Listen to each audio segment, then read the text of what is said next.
Terima salam Buddhis dari kami, Namo Sanghyang Adi Budaya, Namo Buddhaya. Bertepatan pada diskusi hari ini yang berjudul kerukunan antar umat beragama dengan persepsi agama Buddha. Tetapi sebelumnya izinkan kami perkenalkan diri terlebih dahulu.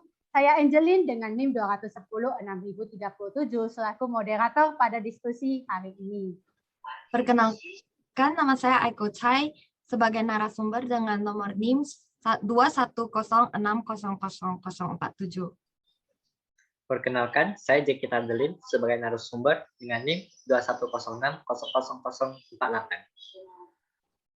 Baik, jadi pada diskusi tentang kerukunan antar umat beragama, kami membagi subtopik menjadi 4 bagian, yakni apa itu kerukunan, pemicu ketidakrukunan, anjuran Sang Buddha dalam realisasikan kerukunan, dan kaitan dengan parita, suci atau sutta. Jadi pertama-tama marilah kita diskusi terlebih dahulu apa sih yang dimaksud dengan kerukunan. Menurut Jeki, apa sih itu kerukunan? Nah, saya akan menjelaskan terlebih dahulu apa itu rukun. Rukun dalam Kamus Besar Bahasa Indonesia berarti baik dan damai. Singkatnya, rukun juga bisa disebut sebagai tidak bertengkar. Menurut Peraturan Bersama Menteri Agama dan Menteri Dalam Negeri Nomor 8 dan Nomor 9 Tahun 2006, kerukunan sesama umat beragama harus dilandasi dengan sifat toleransi, saling pengertian, saling menghormati antar individu tanpa membedakan sara, suku, agama, ras, dan kepercayaan. Wah, berarti semua golongan diharapkan dapat hidup bersama-sama secara damai tanpa mengurangi hak dan kebebasan masing-masing untuk menganut dan melaksanakan kewajiban agamanya. Dan juga tanpa mengurangi rasa tenggang rasa dan sifat saling memahami satu sama lain. Jadi sebenarnya apa sih pemicu ketidakrukunan ini? Nah, salah satunya dapat disebabkan oleh bangkitnya fanatisme atau ketertarikan berlebih terhadap agama tertentu yang menghasilkan berbagai ketidakharmonisan di dalam kehidupan masyarakat. Untuk mengatasi hal tersebut, diperlukan orang yang beriman dan taat beragama, serta berwawasan terbuka, toleran, rukun, antar aliran maupun agama. Benar sekali, memang ada banyak agama di dunia ini. Bahkan agama Buddha saja terbagi menjadi beberapa aliran seperti Theravada, Mahayana, Vajrayana, dan lainnya. Wah, kita tahu bahwa Sang Buddha pernah mengajarkan sikap hidup rukun dan mengingatkan kita untuk saling mencintai, menghormati, menolong guna menunjang persatuan dan kesatuan. Apa-apa saja sih yang diajarkan Sang Buddha kepada umatnya dalam merealisasikan kerukunan tersebut?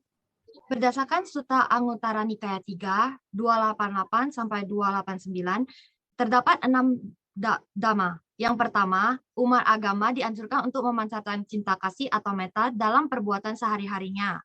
Selain itu, setiap perkataan yang diucapkan harus dilandasi dengan metta dan etika yang baik, tidak mengandung isu, gosip, fitnahan, atau hoax, ditambah lagi pemikiran harus diarahkan pada kebajikan, contohnya tidak menginginkan orang lain celaka.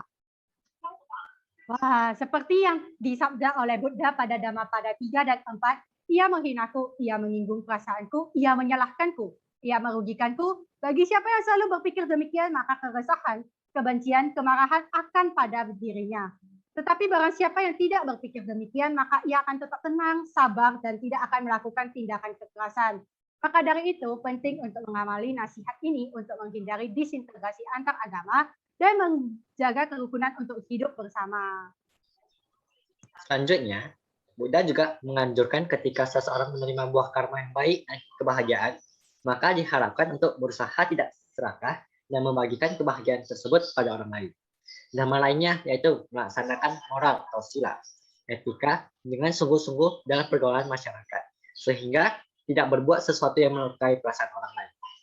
Yang paling terakhir adalah memiliki pandangan yang sama, yang melandaskan sifat membebaskan diri dari penderitaan dan membawanya berbuat sesuai dengan pandangan tersebut agar terciptanya hidup harmonis dan tidak bertengkar karena perbedaan pandangan. Wah, sangat banyak ya, tetapi ada juga nih terdapat Dhammapada 6. Buddha berkata bahwa sebagian besar orang tidak mengetahui bahwa dalam pertengkaran mereka akan binasa, tetapi mereka yang dapat menyadari kebenaran ini akan segera mengakhiri semua pertengkaran. Jadi untuk Aiko ada gak ya yang mau ditambahkan?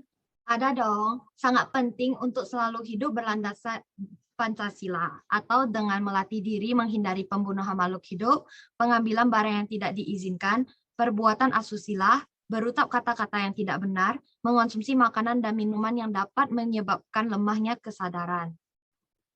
Nah, selain itu, sebagai seorang umat Buddha, juga hendaknya mengamali sifat Brahma Vihara, yakni metta atau cinta kasih, karuna atau belas kasihan, mudita atau turut bergembira, dan upeka keseimbangan batin.